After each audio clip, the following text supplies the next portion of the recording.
Hello, students. Today we will start another topic of chapter 1, State of Agriculture. आज हम जिस topic के बारे में डिस्कस करेंगे कि चैप्टर 1 का ही टॉपिक है, एक पार्ट है, state of agriculture. State of agriculture का मतलब कि at the time of independence हमारी कंट्री की जो एग्रीकल्चरल कंडीशन थी वो किस तरीके की थी। Basic characteristics of Indian agriculture, इसमें सबसे पहला पॉइंट आता है subsistence occupation. Subsistence from the 1757 to 1947, over a period of 190 years, bullock had remained the main source of power. Also, wooden plough did not change in any ways. Agriculture was a subsistence occupation and way of living. A subsistence occupation is one where the sole aim of producer is to produce for self-consumption. It mean subsistence occupation का मतलब, ये subsistence का मतलब क्या था कि उस समय जो भी प्रोडक्शन होता था वो केवल उनका जो एम था वो क्या था, सेल्फ कंजम्पशन के लिए था, यानी कि कमर्शलाइजेशन ऑफ क्रॉप्स नहीं था। जिस भी चीज़ का वो प्रोडक्शन कर रहे थे वो केवल अपने सेल्फ कंजम्पशन के लिए कर रहे थे। अनदर बेसिक कैरेक्टरिस्टिक था उनका लो लेवल ऑफ प्रोडक्टिविटी। उस समय जो प्रोडक्टिविटी थी वो उनकी बहुत ही लो लेवल की थी। क्यों लो लेवल की थी? क्योंकि agriculture was outdated and backward, मतलब बहुत ही बैकवर्ड कंडीशन थी और बहुत ही आउटडेटेड टेक्नोलॉजी और इनएफिशिएंट फैक्ट वो यूज़ करते थे प्रोसेस, जिनसे कि हमारी जो प्रोडक्शन था वो बहुत ही कम था। Method of production used were old and inefficient. It means जो भी प्रोडक्शन के जो प्रोसेस थे वो बहुत ही old techniques of production use करते थे, इसलिए प्रोडक्शन जो था लो लेवल का था। नेक्स्ट है नो फर्टिलाइजर्स वर यूज्ड, यानी कि प्रोडक्शन को इंक्रीज करने के लिए वो कभी फर्टिलाइजर्स वगैरह भी यूज नहीं करते थे, इसलिए भी हमारा प्रोडक्शन जो था वो बहुत ही लो लेवल का था। तीसरी जो इसकी थर्ड है, unemployment and underdevelopment. Poor capital formation in agriculture led to rise in unemployment and underemployment. It means उस समय जो पर कैपिटल फॉर्मेशन थी वो इतनी कम थी। क्यों कम थी? क्योंकि उस समय अनएम्प्लॉयमेंट बहुत ज़्यादा थी, यानी लोगों में बेरोजगारी बहुत थी, उनके पास एग्रीकल्चर के अलावा और कोई भी काम नहीं था करने के लिए। इसलिए उस समय की जो स्टेट ऑफ वो थी कंडीशन, वो क्या थी? अनएम्प्लॉयमेंट और अंडर डेवलपमेंट था हमारी कंट्री में। नेक्स्ट है हैवी डिपेंडेंस ऑन रेनफॉल। आपको पता है कि एग्रीकल्चर पूरी तरीके से डिपेंड किस पे होती है? हमारे रेनफॉल पे डिपेंड होती है। उस समय ब्रिटिशर्स ने कोई भी ऐसा मीन्स ऑफ एरिगेशन, चाहे आप कैनल्स के लिए ले लीजिए, मतलब इस तरीके का कुछ भी नहीं व्यवस्था कर रखी थी जिससे कि हम रेनफॉल के अलावा भी अपने पेड़ों में, अपने खेतों में इरिगेशन की फैसिलिटीज प्रोवाइड कर सके। नेक्स्ट आता है इसमें landlord and tenant relationship. Landlords आप जानते हैं जो कि लैंड के ओनर्स होते हैं, वो लैंडलॉर्ड्स होते हैं। टेनेंट का मतलब क्या हुआ? जो उस खेतों पे काम, क्योंकि लैंडलॉर्ड्स तो ही खेतों पे काम करते नहीं हैं, जो टेनेंट्स होते हैं वो उस पे काम करते हैं। तो लैंडलॉर्ड्स क्या करते थे? हमेशा इस चीज़ में इंटरेस्टेड होते थे कि वो उनसे ज़्यादा से ज़्यादा लैंड रेवेन्यू चार्ज करें, यानी फार्मर्स से लैंड रेवेन्यू ज़्यादा चार्ज करें। इसके बाद इनडेप्टनेट्स। उस समय के जो फार्मर्स थे वो ज़्यादातर इनडेप्टनेट्स का मतलब होता है कर्जदारी में ही थे, यानी कि वो छोटी छोटी चीज़ों के लिए लोन लेना, घर में शादी है तो लोन लेना, बीज के लिए तो लोन लेना, खेती के लिए तो लोन लेना, इस तरीके से उनका जो पूरी लाइफ थी वो पूरी कर्जदारी में ही बीत जाती थी।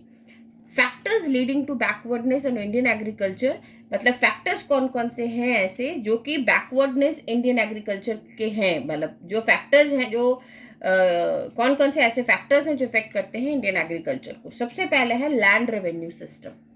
The various system of land settlement were introduced by the British government in India. Among these systems सबसे पहला आता है जमींदारी। उसके बाद जमींदारी के बाद रोतियारी या महालवारी सिस्टम जो है वो आपके आते हैं। जमींदारी सिस्टम क्या होता था? Zamindari system was the most widely adopted. Under this system, zamindar were made owners of the land and were required to pay the government a fixed amount as land revenue. Dates for depositing land revenue, जिसे लगान भी कहते हैं, were also fixed. Failing with zamindar were to lose ownership rights. They were free to charge as much from the cultivators as they could.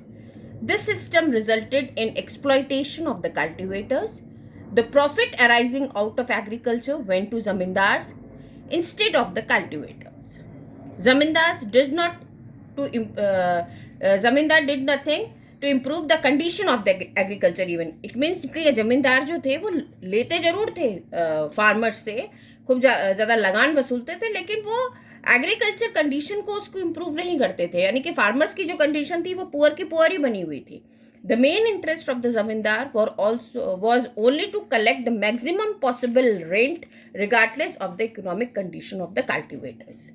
Next आता है इसमें use of old technology and other inputs. ये आपने ऊपर भी मैंने जैसे आपको बताया कि the technology used in agriculture was very old, irrigation facilities were lacking, there are negligible use of fertilisers, यानी कि बिल्कुल भी फर्टिलाइजर्स का यूज नहीं होता था, जिससे कि प्रोडक्शन उनका बहुत ही कम था। All these contributed to low level of agricultural productivity. Next है इसमें small and fragrant holdings.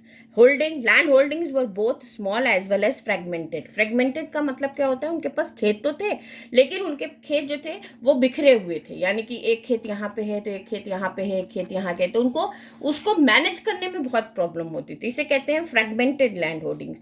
Land holdings were both small as well as fragmented. Fragmented holding means that land owned by a farmer is spread into a pieces of different places, यानी कि अलग अलग जगहों पर बिखरे हुए अगर आपकी लैंड, जैसे कि मान लीजिए कि आपकी एक लैंड है, आप नोएडा के सिनेरियो में लीजिए तो एक लैंड आपकी सेक्टर 19 में है, एक लैंड आपकी सेक्टर 21 में है, एक आपकी लैंड आपकी सेक्टर 100 में है, एक आपकी 120 में। तो आपको मैनेज करने में, यानी कि आपको हर जगह मैनेज करने में बहुत ही दिक्कत होगी।